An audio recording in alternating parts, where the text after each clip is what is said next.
Okay, time for some man time. I have a question for black people.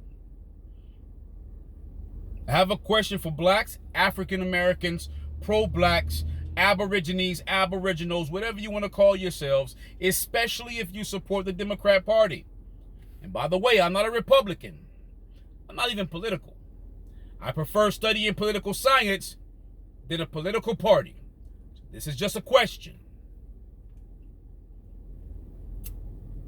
How is it that you support Kamala Harris, even though she was a prosecutor who locked up black people for marijuana possession, marijuana sales and distribution, marijuana use, and marijuana paraphernalia, even though she smoked marijuana?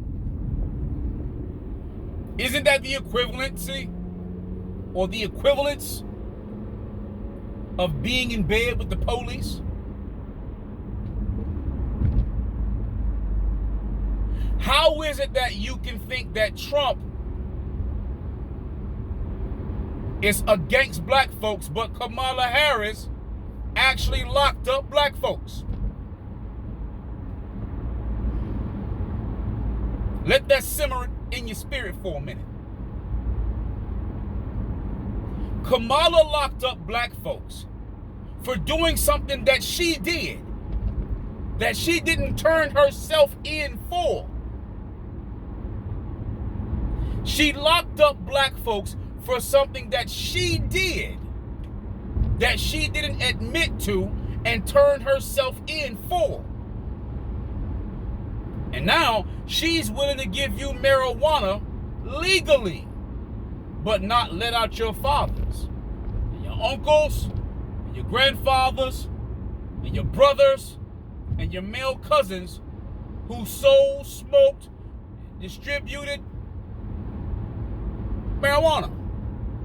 Some of these blacks, a lot of them have 3 strikes, meaning they have a life imprisonment for what she did not deem to be a problem enough for her to not do. She smoked marijuana, and then she gave your brothers, your sons, your fathers, your uncles, your male cousins life imprisonment for it.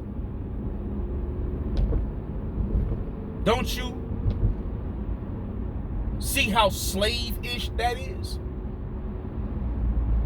Don't you see how racist or racist supporting that is? You call Trump the enslaver, but she has a record of enslaving blacks. She has a record of incarcerating blacks. She has a record of being a hypocrite to blacks.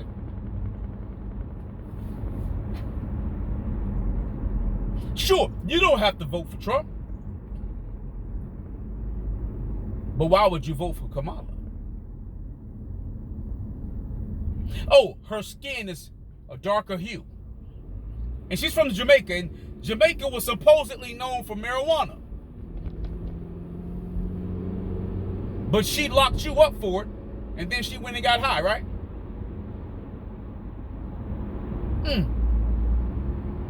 Hey, quick question. If she can make it legal for you to smoke marijuana in the open, shouldn't that also come at the expense of releasing your family members who were incarcerated for it? But for some strange reason, they're not making that a part of the plan.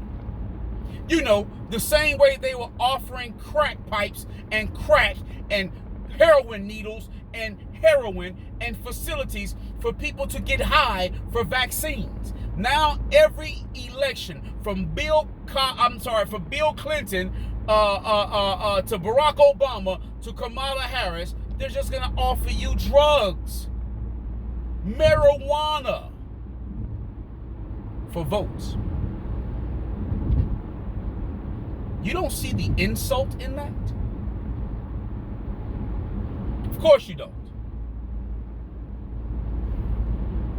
Because niggas don't think that insulting things are insulting. It's why we do insulting things. And before you think I'm some type of black just know I'm more of a nigga than most of you. I'm not a black, I'm a nigga. See, as a convicted felon, I know that drug felons are worse than capital offenses, meaning drug felons get treated worse than killers. I know this. Trump freed drug dealers. Kamala locked them up. The Democratic Party created the bill. Joe Biden, the president now, created the bill to lock people up for drugs and have the most harsh criminal guidelines ever in history for drugs. And you all vote for them every fucking election. And all they have to do is offer you drugs, or say that they too used drugs, or say that they want to give you drugs. They have to study reparations, but they don't study drugs. It's fucking amazing. But what do I know? Maybe I'm an asshole. Anywho, let's get the conversation started. And maybe you can show me where the nigga in me is going wrong. And until that time, man time.